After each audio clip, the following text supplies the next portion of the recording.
Let's do some problems today. So here's problem number 1.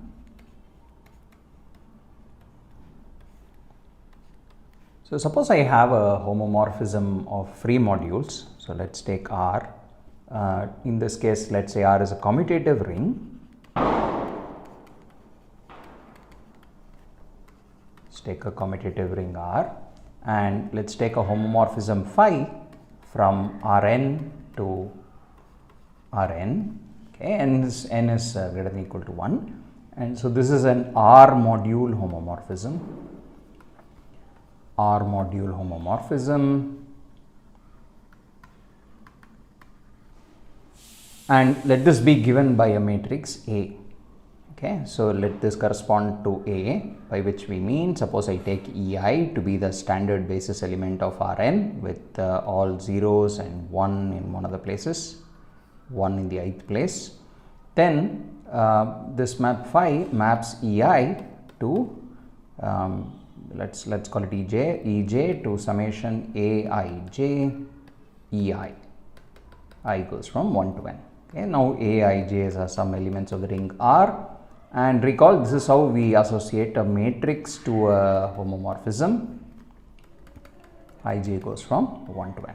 Okay, so the homomorphism phi corresponds to the matrix A, and recall also that we talked about this in the lectures, that this map phi is an isomorphism or an automorphism of Rn is the same as saying that the matrix A here has determinant which is a unit in the ring R. Okay, this was special for commutative rings, and of course the definition of isomorphism is that there is really an inverse map such that the composition is the identity, and this in terms of matrices says that there exists a matrix B, matrices n cross n with entries in R, such that the product A into B is equal to B into A equals the n cross n identity matrix. Okay, so this is just something to recall. Now here's the problem itself. So the question problem says, if phi is an onto map, if phi is onto, show that it is also 1 to 1, prove that it is also 1 to 1, and hence an automorphism. Okay, so this is the thing that we need to prove. If I have a homomorphism from Rn to Rn which is onto, then it is automatically 1 to 1. Okay, so let's prove this. So recall that, I mean, what does onto mean? So let's draw a picture of this module Rn to Rn. I've got this homomorphism phi, and what I'm given is that it is onto. In particular, it means that if I take these EIs, these basis elements, EI, each EI has, so let's call this element as EI, then each EI has some element of Rn which maps to it under phi. Okay, so there exists an element Xi in Rn which maps to EI under this isomorphism phi. Okay, let's remove this arrow here. So that little element here is EI. Okay, so for each I,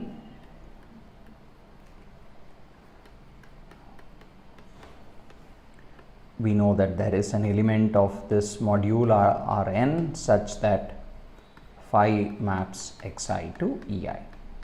Okay, that's what surjectivity in particular implies.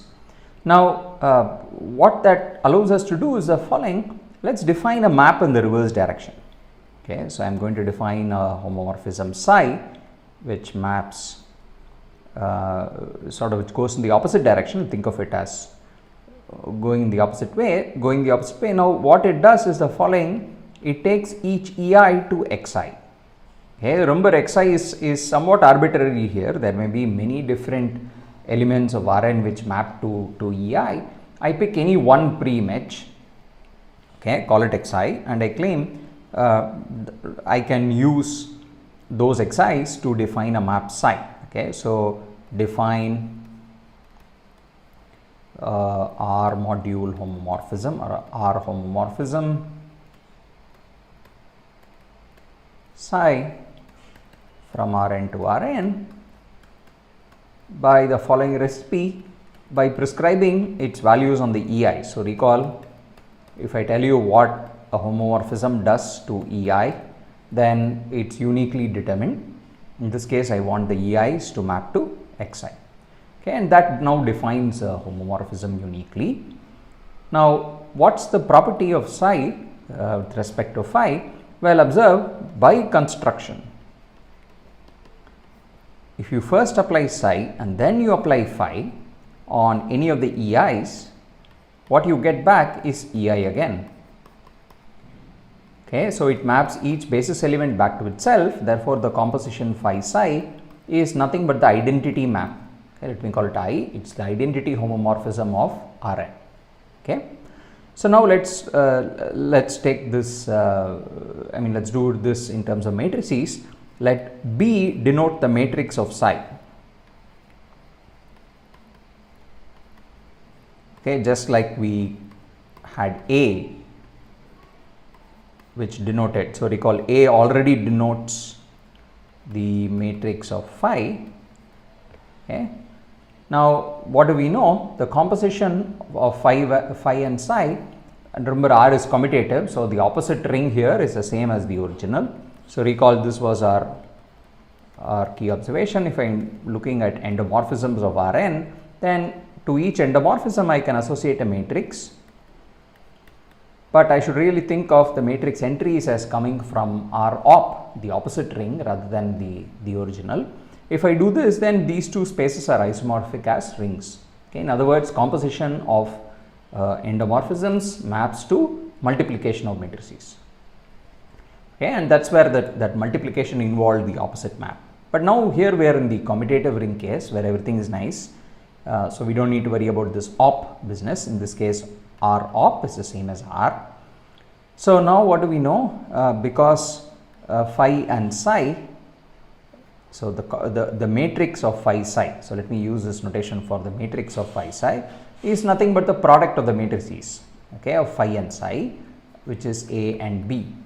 Okay, so the matrix is just AB, and on the other hand, phi psi is the identity homomorphism, whose matrix is the identity, the n cross n identity matrix.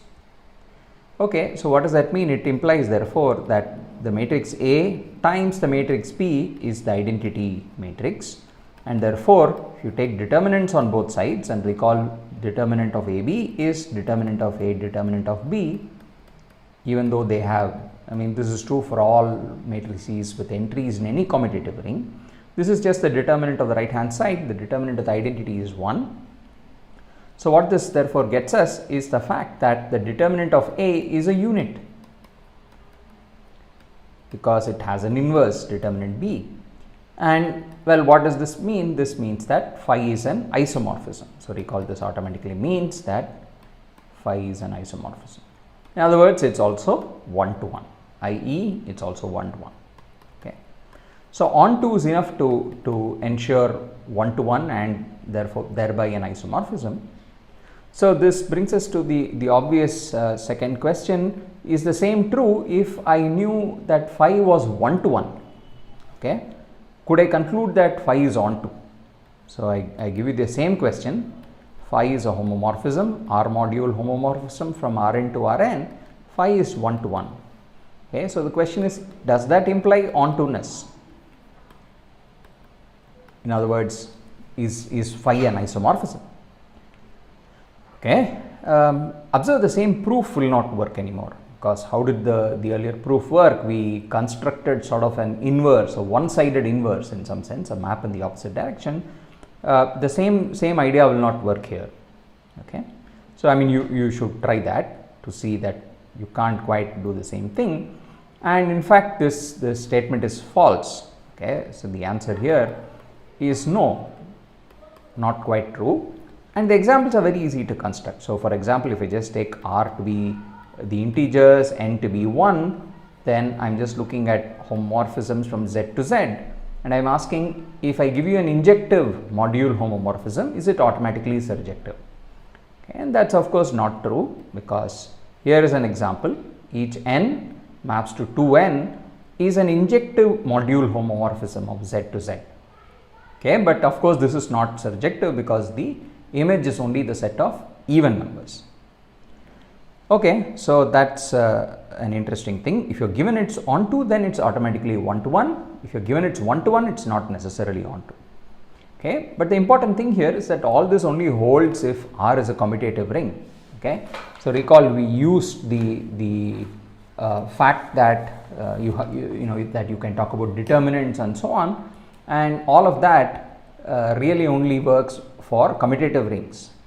Okay, you can't really make sense out of a determinant of a matrix where the entries are from some non-commutative ring, because the determinant involves the expanding the entries in some ways. You have to take products of the various entries, and if you don't quite know what order to take them in, then we are in trouble. Okay, all the nice properties of determinants won't be true anymore.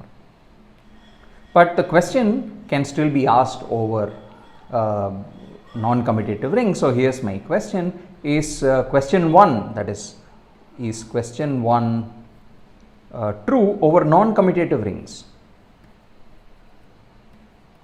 Okay, in other words, if I give you a surjective map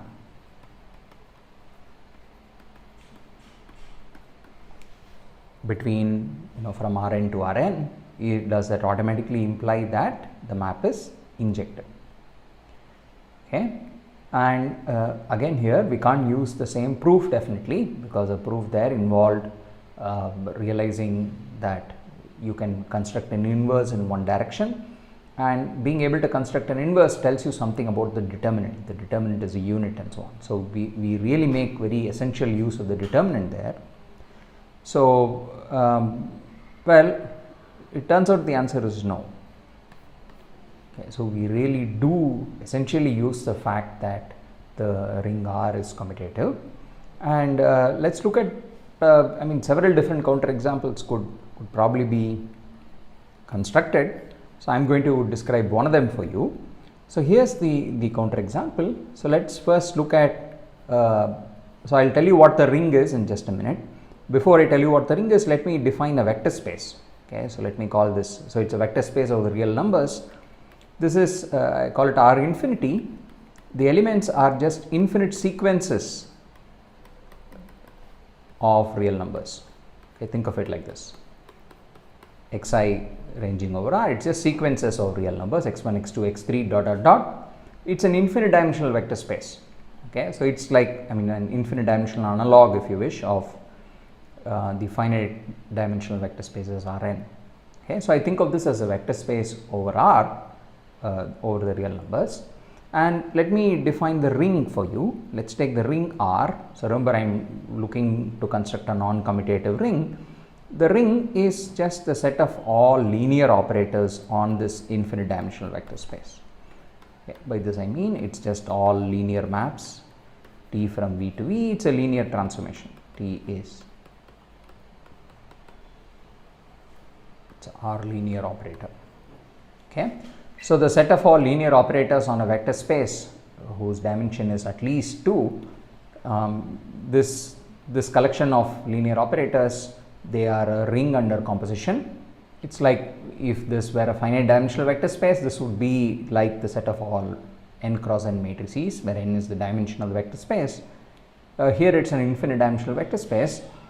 So you actually have lots and lots of operators, but this ring R is definitely non-commutative. Okay, just like matrices in some sense. And let me sort of demonstrate that explicitly for you. So I will look at two special operators which I will also use for my example. So one of them is called A. It's a following operator. It takes x1, x2 dot dot dot and moves everything one step forward. Okay, 0, x1, x2, etc. So this is the forward shift operator, if you wish. It's called the forward shifting operator. It pushes everything one step to the right and puts a 0 in the first place.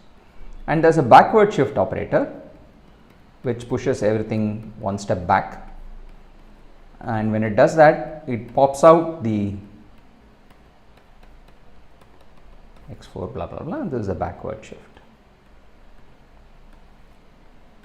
Okay, now observe that if I first do the forward shift and then the backward shift on a tuple, an infinite tuple like this, then well, it shifts one step forward and then one step backward. The 0 sort of gets added on first and then removed in the second step. So that's just the identity map, gives me back what I started out with. But if I do it in the other order, then I don't quite get the same answer, because the backward shift will sort of throw the x1 out and the forward shift will put a 0 in its place. So this is like the x1 goes away and I have a 0 in its place. Okay, so observe that these are not in general equal, right? I mean, if x1 is non-zero, they are not going to be equal to each other. So the operator AB is not the same as the operator BA. Okay. Now here's the counter example. So what is it that we want to construct? We wanted to construct a map. So let's review what is it that we are trying to do. We are trying to find, so this R is now this ring of endomorphisms. We are trying to find a surjective homomorphism which is not injective. Okay, so what is it that I want? I want phi to be surjective but not injective. Okay, this can't happen if R is commutative, as we just saw. But if R is non-commutative, in this particular in particular in this example, we will construct such a phi. Okay, so let's do this. So it's in fact enough to take n equals 1. We'll just construct a counter example right there. So look at R, the ring of endomorphisms. Think of it as just a free module over itself. Now let me construct a map phi as follows. The definition is the following: each x in R, each endomorphism of this infinite dimensional vector space, I map it to xa. Okay, A, remember, is the forward shift operator. So each x is mapped to x composition A. Okay, this is my map. This is a R linear homomorphism. So recall that the endomorphisms of R are nothing but the right multiplication operators, right? And that's exactly what's happening here. We are right multiplying by some fixed element of R, okay, the element A in this case. So I claim that this map phi has exactly the properties we want, that it is surjective but not injective. Okay, so let's prove this. So first, why is it surjective? To show it is surjective, let's first look for what element maps to the identity, okay, of this ring R. So observe that if I look at B here, if I apply phi to this backward shift operator B, then that's just going to be BA. Okay, and BA, remember, is just the identity map. Okay, that's the thing that we looked at first. BA is just the identity map.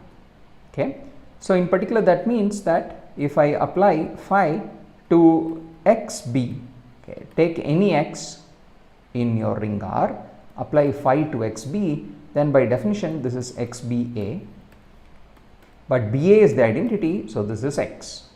Okay, so what does that mean? Any element X in your ring here, take any X, it's got a pre-image. Okay, the element XB maps to X, so that means X is in the image of phi, and this is true for every X in my module, okay, in my module R power 1. Therefore, it means that my map phi is a surjection. Okay, let's show it's not an injection. To show it's not an injection, we need to show it's got some kernel, right, that it kills some element. So here's the element it kills. Let me define an operator C as follows. C of x1, x2, etc. is x1, 0, 0, 0. So here's my operator C. Okay, it's sort of the projection onto the first component. Okay, keep x1, make all the others 0. Now observe that, so C is clearly a non-zero operator, right? C is not the 0 operator. Okay, and on the other hand, if I apply phi to C, it gives me CA. Now what is CA? A was the forward shift operator, okay, which is basically it, you know. So when I first apply, let's apply it to an actual element and check. If I apply CA to an element x1 x2 dot dot dot, this is C acting on 0 x1 x2. But what does C do? It keeps the first component as it is and makes all the other components 0. Okay. So in other words, this composition CA maps everybody to 0. Okay. So what does that mean? Phi of C is 0, whereas C itself is a non-zero element of the module. Okay. In other words, the kernel C belongs to the kernel of this homomorphism phi. Therefore, phi is not 1 to 1. Okay. So I hope the example itself is clear.